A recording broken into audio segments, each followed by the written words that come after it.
আমাদের শৈশবে আমরা ভূত দেখতাম। হ্যাঁ রাতুল, তুমি কি কখনো ভূত দেখেছো? সত্যি করে বলো। হ্যাঁ স্যার, সত্যই আমি ভূত দেখেছি। আমরা যখন গ্রামে থাকতাম তখন কোচিং করতে অনেক দূরে যেতে হতো। একদিন রাতের বেলা কোচিং শেষ করে অনেক দেরিতে বাড়ি ফিরছিলাম, কিন্তু 09 একদিকে ভয় আর একদিকে বাড়ি ফিরের তাড়া, সব মিলিয়ে একটি ভয়ঙ্কর মুহূর্ত। সেদিন আমি কোচিং শেষে এত দেরিতে বাড়ি ফিরবো বুঝে উঠতে পারিনি। কাছাকাছি কোনো দোকানপাটও ছিল না যাতে একটু ভরসা পাই। একদিকে ভয় আর একদিকে বাড়ি ফেরার তাড়া, সব মিলিয়ে একটি ভয়ঙ্কর মুহূর্ত। হায় আল্লাহ, কোন বিপদে ফেসে গেলাম! এখন কি হবে? কিভাবে বাড়ি ফিরবো?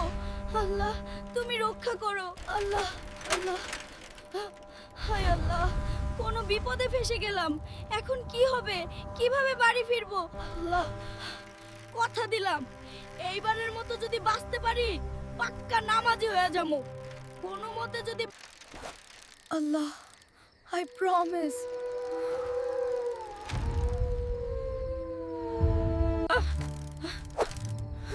আপনি কে? এত রাতের বেলা এই ভয়ঙ্কর গাছের নিচে আপনি কি করেন? আপনি কে? এত রাত্রে এখানে কোথা থেকে এলেন? কি রে?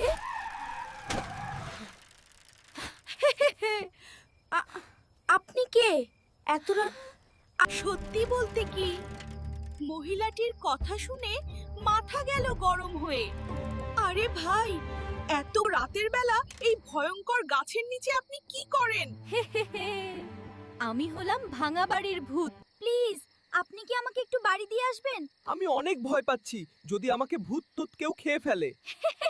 এই মহিলা, আপনার নিজের বাচ্চা কাঁদলে আপনি কি তাকে একা রেখে দিতেন নাকি? দিয়ে আসতেন না বাড়ি পর্যন্ত? হ্যাঁ, তাই তো। আচ্ছা, চল, আমি তোকে বাড়ি পর্যন্ত দিয়ে আসি। জানো, আজ থেকে অনেক বছর আগে এই এলাকাতেই আমরা বাস করতাম।